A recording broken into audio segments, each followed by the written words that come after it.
Bismillahirrahmanirrahim. Alhamdulillah, wassalatu wassalamu ala ashrafil anbiya'i wal mursalin, sayyidina wa nabiyina Muhammadin sallallahu ta'ala alaihi wasallam wa ala alihi wa sahbihi ajma'in. Falenderojmë Zotin, paqja qoftë mbi Muhammedin alayhi salatu wassalam, familjen e tij, shokët e tij dhe gjithë ata që e ndjekin dhe pasojnë këtë udhë drejt. Na bëf Zoti edhe neve për atyne. Amin, amin. Besimtar dhe besimtare, vëllezër të nderuar, kësaj radhe do të diskutojmë, pra do të flasim mbi një temë me rëndësi përkatëse. Pra është fjala për namazin e natës, gjithsesi pra namazi qiyamul lejl, që quhet ndryshe namazi i natës, dhe rëndësia, pesha e këtij namazi që Allahu xhalla xhelaluhu ve xhalla shanuhu ka treguar për ta, edhe i dërguar ti, edhe dietarët, edhe kështu me radhë. Allahu Teala thot në surën Dhariyat ajetin 16 deri në ajetin 17. Bismillahirrahmanirrahim. Kanu qalilan min al-layli ma yahja'una wa bil ashari hum yastaghfirun. Ata dhe me parë në dunjë ishin mirëbërës, ata ishin që flinin pak natën, dhe në syfyr ka mbarimi i natës, ata kërkonin falje për mëkatet e tyre. Pra, kështu Zoti përshkruan këta bamirës, Katade dhe Mujahidi thonë, ata nuk flenin tër natën deri në mëngjes. Pra, thuaj se pejgamberi alayhi salatu wassalam shpesh herë në netet e mëdha natën lutej shumë, saqë i ajeshin, i enjteshin këmbët. Ibn Abbasi radiallahu anhu thot, nuk u kalon të asnjë natë pa marrë hise nga ajo natë me namaz. Allahu subhanahu wa ta'ala ka përshkruar besimtarët e sinqertë të Allahut të mëshirshëm dhe na thot: Walladhina yabituna li rabbihim sujjadan wa qiyama. Pra, dhe që për hir të Zotit tyre natën e kalojnë duke i bërë sejdë dhe duke qëndruar në këmbë falen. Pra, Furqan ajeti 64. Allahu Tebaraka wa Ta'ala pasi përmend këtë adhurim të madhërishëm, përmend shpërblimin duke thënë: Tatajaffa junubuhum anil madaji'i yad'una rabbahum khawfan wa tam'a wa mimma razaqnahum yunfikun. فلا تعلمون نفس ما أخفي لهم من قرة أعين جزاء بما كانوا يعملون. Pra, thot i madhreshmi Allah, i heqin trupat e tyre prej dyshekve, duke lutë Zotin e tyre nga frika dhe nga shpresa, dhe nga ajo që ne ua kemi dhënë pasuria e tyre, ata japin. Pra, për ata që kanë vepruar, nuk di askush për atë kënaqësi të zemrës e shpirtit, që është saktuar atyre si shpërblim, me që ata i fshehen veprat e tyre dhe e shfrytzuan natën si perde. Allahu Tebaraka wa Ta'ala u afshehu shpërblimin për t'ua bërë atë befasi apo dhurat.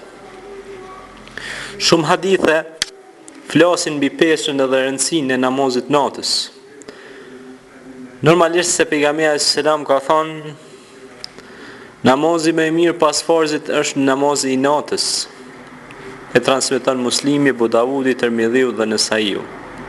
Aisha radiallahu anha tregon se kana Rasulullah sallallahu alaihi wasallam, pra ka qenë Rasulullah sallallahu alaihi wasallam, që pasi falte Yacin i falte 11 rekate, pra i falte 11 rekate deri në mes. Jepte selam pas çdo 2 rekateve dhe në fund e fali vitrin 1 rekat. Sepse Allahu witrun yuhibbul witr. Allahu është tek dhe e don tekun. Pra, ndryshe vitri është kapaku i namazeve, dhe kush e ka bën jetë, për shembull, me fal namaz nate, duhet me lënë pra në përfundim 2 rekateve namazit natës, duhet me lënë vitrin në fund si kapaku në gjithë namazeve. Ku i treguan pejgamberit sallallahu alaihi wasallam se një njeri flet tër natën deri në mëngjes, ai tha: Këtij njeriu i ka urinuar në vesh i mallkuari. e përcjell Buhariu dhe Muslimi. Ebu Hurajra radiallahu anhu tregon se pejgamberi sallallahu alaihi wasallam ka thënë: shejtani i lidh 3 nyje çdo kujt në kokë kur bie në gjumë. Tek çdo nyje thot: ke një natë të gjatë para vetes. Ke një natë të gjatë para vetes. Prandaj bëj gjumë të thellë. Kur zgjohet e përmend Allahun, i zgjidhet një nyje. Kur merr abdes, i zgjidhet dhe një nyje. Kur falet, i zgjidhet dhe nyja e tretë. Ky njeri gdhin zemër mirë dhe aktiv, përndryshe gdhin zemër prishur dhe përtac. Buhariu dhe Muslimi. Na treguohet për Abdullah ibn Mesudin radiallahu anhu se kur binin njerëzit në gjumë, ai çohej dhe dëgjohej prej tij një zë si zhurma e bletëve deri në mëngjes. I është thënë Hasan el-Basriut rahimullah: pse ata që falin namaz janë të bukur? Tha: sepse ata u vetmuan me Allahun e mëshirshëm dhe ai u dha drita nga drita e tij. Ai gjithashtu ka thënë: ndodh që njeriu të bëjë mëkat dhe për këtë shkak privohet nga namazi i natës. Një njeri ka thënë një njeriu të devotshëm: nuk mundem të falem natën, më tregoi Laçin. Tha: mos bëj gjunahe ndaj Allahut ditën e ai të çon natën. Na treguohet se Sufjan el-Thauri ka thënë: jam privuar nga namazi natës 5 muaj për një gjuna që kam bërë. Abdullah ibn Mubarak ka thënë: po ashtu dhe Busajlojman thot: ata që luten natën kënaqen me këtë gjë më shumë se sa kënaqen njerëzit në dëfrimet e tyre. Nuk do të dëshiroja të jetoj po të mos ishte nata. Ibn Munkederi thot: prej kënaqësisë në dynja kanë mbetur vetëm 3 gjëra: namazi natës, takimi me vëllezër dhe namazi me xhamat. Pra, rëndësia dhe pesha e faljes namazit natës është një rëndësi shumë e madhe përkatëse, sepse Allahu xhalla xhelaluhu transmetohet në një hadith kutsi se na ka treguar pejgamberi Muhammed alayhi salatu wassalam: Zoti i Madhëshëm zbret në qiellin e parë të kësaj dynjaje me mëshirën dhe rahmetin e vet dhe thot: a ka rob apo krijes që më lutet mu që unë t'ja pranoj doan. Namazin e natës e kanë praktikuar pejgamberët e Zotit, e ka praktikuar vetë pejgamberi Muhammed alayhi salatu wassalam, e kanë praktikuar sahabët, e kanë praktikuar pra shokët e Muhammedit alayhi salatu wassalam, e kanë praktikuar dhe tabiint dhe tabi'in dhe gjeneratat e arta. Dhe ne si besimtarë kemi obligim pra një farë mënyre. Normal se ai nuk është namaz farz pa çare më bë, është vullnetar, është me dëshirë pra, që është fal nafile natën. Pra nuk obligohesh pa çare me bë namazin e natës, nuk është pra farz. Namazi i natës është i pëlqyeshëm dhe është prej gjanave që e ka vepruar pejgamberi Muhammed alayhi salatu wassalam. Edhe është mirë që edhe ne ta veprojmë. Kur dihet se Allahu zbret qiellin e parë kësaj dynjaje me mëshirën dhe rahmetin e vet, dhe thot: a ka lutje që më lutet mu që t'ja pranoj, që t'ja pranoj pra lutjet dhe duat. Prandaj është mirë ne si besimtar nga një herë të sakrifikojmë gjumin për hir të Allahut xhalla xhelaluhu xhalla shanuhu, që të fitojmë shpërblim në ditën Yawmul Adhim, që quhet ndryshe ditën e madhe, ditën kur do të dalim para Allahut. Inna Allaha sariul hisab. E sa gjukat se mirë, e llogarit se mirë është Allahu subhanahu wa ta'ala amma yushrikun. Prandaj, duhet të jesh i përgatitur për këtë namaz natës, të jesh me avdes, do të thot ti kesh kry namazet që i ki pas gjatë ditën normalisht, e jo si disa njerëz që thonë jo po bëj namaz natë e ton ditën si ka fal farzët e Allahut. Pra se ka fal as sabajin, se ka fal dreken, se ka fal ikindin, se ka fal akshamin, as yatsin. E thot tash po falej namaz natë. Jo, ti nuk e ke kryer një obligim, një farz, një kufim për i kufimve të Zotit. Kur ti nuk e kryer kufit e Zotit, nuk ka pesha i namazit të natës. Ti pra, normal, pa dëshim të shpërblimin kime marrë për çdo namaz, por mbi të gjitha ti je i thirrur si musliman që të falesh namazet obligative që janë kohën e vet.